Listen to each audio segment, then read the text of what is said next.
This is part 3 of section 6.1. We have been talking about factoring by grouping. We want to factor this. The first thing we look for is if there's a GCF of the entire thing. Just compare these two, a 20 and a 3. There's nothing that goes into 20 and 3.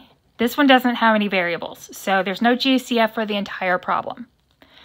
Next thing we look for, since we're going to factor by grouping, and we're going to factor by grouping because we have 4 terms, we want a plus sign in the middle, and we have that, so we're good there.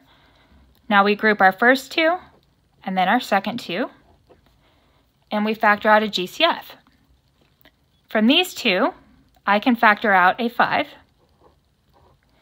And when I go back to distribute, 5 times 4 will give me the 20. 5 times a positive m will give me the 5m. Plus, again, this plus sign is this plus sign. From 12 and 3, I can factor out a 3. And then I have an n in both of these, so I can factor out the n. Now think about multiplying this back out. 3n times 4 will give me the 12n. 3n times m will give me the 3mn. Now I do have the same binomial here and here.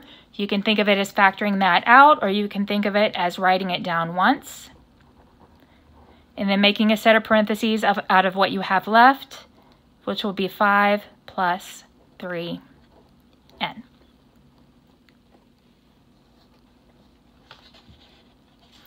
Okay, so let's try to factor 2kq minus 18q plus 2kr minus 18r. All right, look at this entire thing and see if we have a GCF. The first thing I notice is that every single number here is even. That means I can factor out a 2. So I'm going to factor out a 2 and then see what we have left. Okay, now is there anything else I can factor out of all of them? This one has a k and a q, this one has an r, so there's no variable in common to all 4 of them. So I'm going to factor out that 2 first and see what I've got. That's kq minus 9q plus kr minus 9r. Okay.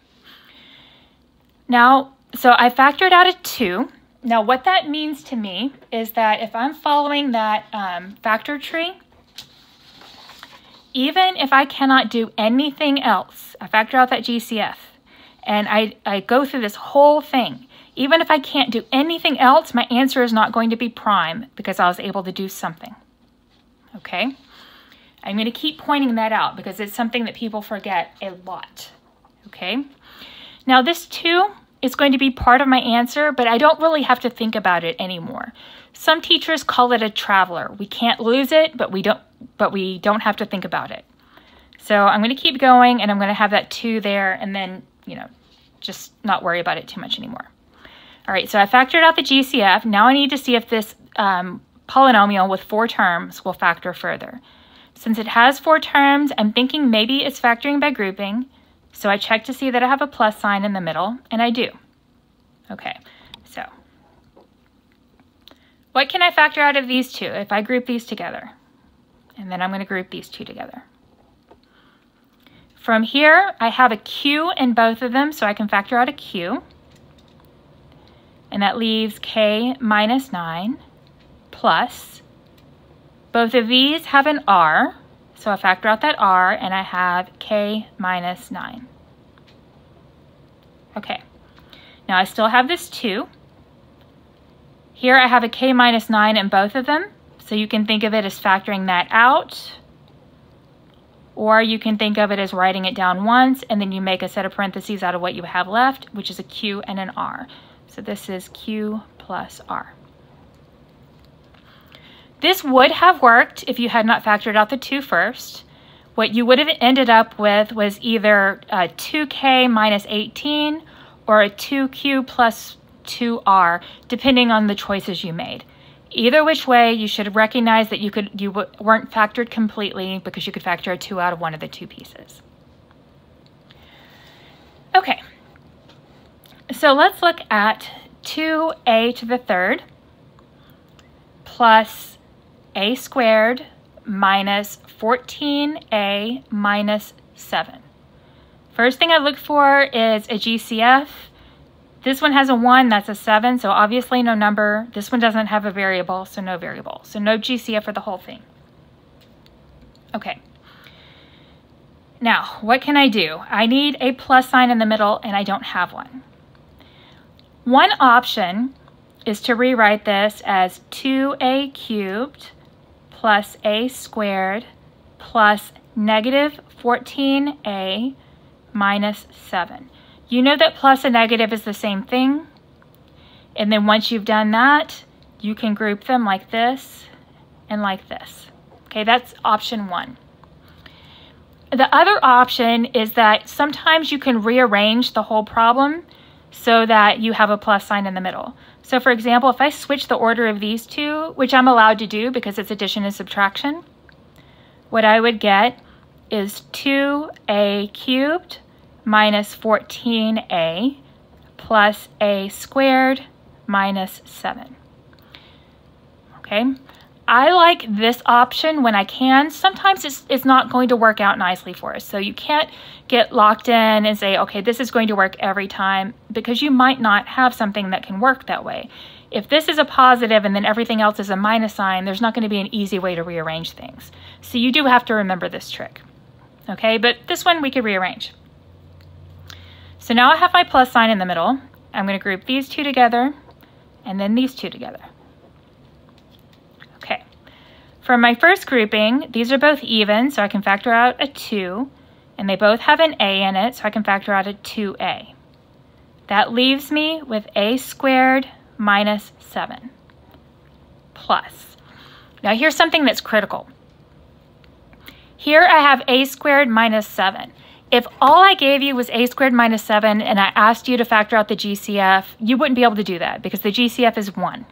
Okay, so we would say it's already factored or it's prime or something. But with then factoring by grouping, you always want to factor out something. And if you can't factor out anything else, you factor out a 1. Because I can always multiply something by 1 without worrying about changing that. Now, why did I do that? So that it's easier to see that you have the same thing here and here.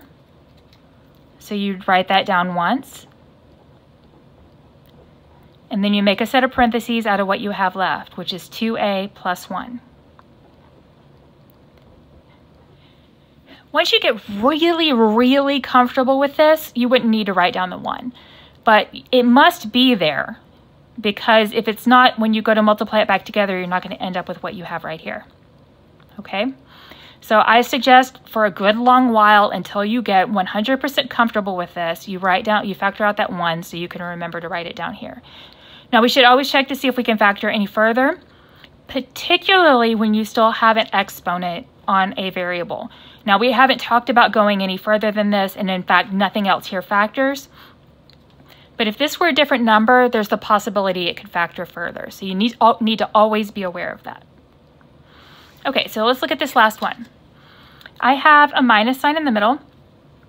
So I know I'm going to be rearranging or switching the order of things or something, rewriting it somehow. Let's go ahead and look ahead. If I cover up these two, I would not be able to factor out anything, right? If I look here, I couldn't do it either. I need to be able to factor something other than 1 out of one of my two pairings, okay? And right now, the way this is written, that's not going to work for us. I also know that I need to rearrange things, so I have a plus sign in the middle, okay? But for right now, let's look at this. If I'm not going to be able to factor anything out of the two groups the way they're written, ignoring the signs, then what I need to try is I need to try to switch up my groups. The easiest way to do that is to switch the order of the two middle terms. Then you're going to have different groups completely. So this would be the same thing as x cubed y squared minus 3y squared minus 3 plus x cubed. Now if you look here, at least we'll be able to factor our y squared out of this one, so we'll have a chance. Okay? Now look right here, I still have that minus sign in the middle, and I definitely want a plus. So I'm just going to switch the order of these two, and it's going to give me the plus sign in the middle. Okay, so this is x cubed y squared minus 3y squared plus x cubed minus 3. Now, I still may find that factoring by grouping doesn't work, but at least I have a chance of it working right now. So let's group here and here. From these two, there's a y squared in common, so I can factor out that y squared. Okay. That gives me x cubed minus 3 plus, from these two, I can't factor out anything other than a 1, so I do that. I get x cubed minus 3. Now I have the same value here and here, so you can think of it as factoring it out, or you write it down once. And then you write down what you have left, which is y squared plus 1. And then you would check to see if this factors any further, and in this case, it doesn't. Even after we learn other forms of factoring, these two will not factor, and that will be your answer.